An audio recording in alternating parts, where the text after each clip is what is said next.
Good day everyone. Menyumpai Anda kembali dari meja kerja saya di kota Brisbane, Australia. Saya Pastor Hania Saputra dari RIM Brisbane.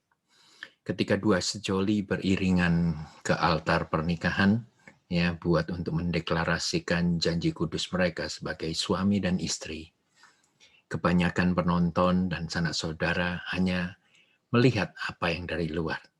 Mereka cantik, mereka tampan, mereka luar biasa, bahkan terkadang kita serasa tidak kenal dengan mempelai, baik mempelai pria maupun mempelai wanita yang berdandan dengan luar biasa ya hari itu.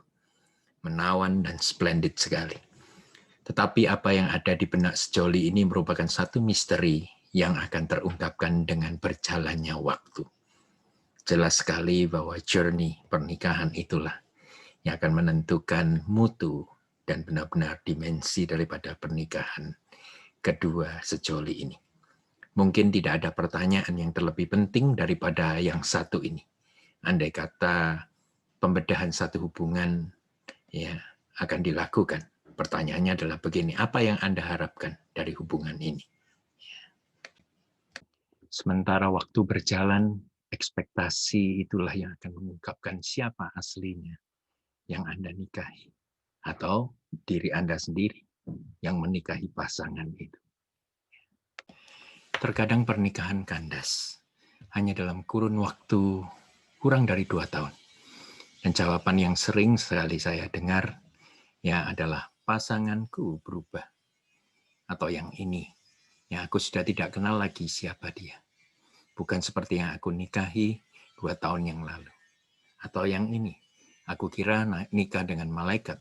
Aku kira nikah dengan hamba Tuhan. Yang ternyata dia itu setan besar. Sementara bulan madu bisa tetap Anda nikmati. Ya, sementara Anda bisa nikmati, by the way saya percaya akan konsep ini honeymoon forever. Honeymoon forever. Ya. Secara perlahan Anda harus membangun hubungan yang nyata dengan respect dan kasih agape. Oleh karena suatu saat semua topeng akan terlepas dari muka kita. Sehingga pasangan Anda akan tetap berjalan dengan pengharapan lebih nyata daripada semua janji yang kosong dan keadaan yang tidak diharapkan. Ada satu kisah di dalam perjanjian lama, terambil dari 2 Raja-Raja pasal yang kedua, ya 2 Raja-Raja pasal yang kedua ayat yang kelima, ya, pasal yang ke, ya 2 Raja-Raja pasal yang kelima, dikisahkan di mana Panglima Besar Naaman yang menderita kusta itu hendak menemui Nabi Elisa buat kesembuhan dia. Karena nama besar dan rekam jejak daripada Naaman, ya, maka dia memiliki ekspektasi buat Elisa yang keluar, ya, melayani dia walaupun dia terkena kusta.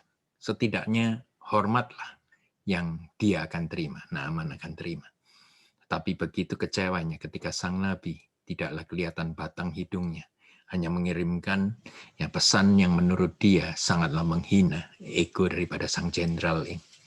Untunglah ya pada waktu itu, untunglah di tengah kekecewaan daripada semua ekspektasi yang dimiliki oleh Naaman, dia masih mau melakukan nasihat bujangnya untuk taat kepada perintah sang nabi. Ya, hampir saja dia mati mengenaskan dan tidak akan melihat hari esok lagi. Tetapi oleh karena dia taat, ya, dia menyingkirkan egonya, maka dia mengalami kesembuhan. Hari ini saya ingin menempatkan diri sebagai bujang saja, ya, agar pernikahan Anda yang terkena kusta itu bisa sembuh, sehat dan waras, bahkan ya berbahagia. Adapun nasihat yang sederhana ini adalah ada 4 hal yang saya ingin berikan kepada saudara. Yang pertama adalah sesuaikan ekspektasi Anda secara normal. Turunkanlah sampai masuk ke dalam realita framework saat ini. Sesuaikan dengan keadaan. Ya, naikkan lagi ketika perubahan ilahi telah dialami. Ya, yang kedua adalah adakan percakapan yang bermutu jauh dari luapan emosi, frustasi. Apa yang pasangan Anda harapkan dan Anda tetap harapkan dari pernikahan sekarang ini. Apa saja. bicarakan itu, komunikasikan itu. Supaya masing-masing pihak ngerti apa yang ada di dalam pikiran pasangannya masing-masing. Ya. Yang ketiga adalah stop berharap menerima. To expect nothing more than you are willing to give. Ya. Memberi lebih lagi dalam hubungan ini. Supaya apa? Supaya apa yang Anda akan terima itu berkali lipat ganda dari apa yang saudara beri. Supaya sehat terlebih dahulu, ya pernikahan Anda.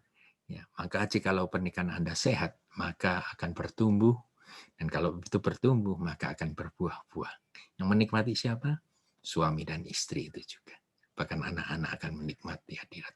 Yang terakhir, nomor 4, ingatlah bahwa pasangan Anda bukanlah musuh Anda, melainkan sahabat yang terdekat. Baik kita akan menang bersama-sama atau kalah bersama-sama juga. Tendang keluar semua pertengkaran yang diakibatkan ekspektasi usang. Ya, jangan bertengkar. Ya, orang yang bertengkar adalah hati yang menjauh. Kenapa kalau kita bertengkar, kita harus berteriak? Ya kan hatinya menjauh, hati suami maupun istri menjauh.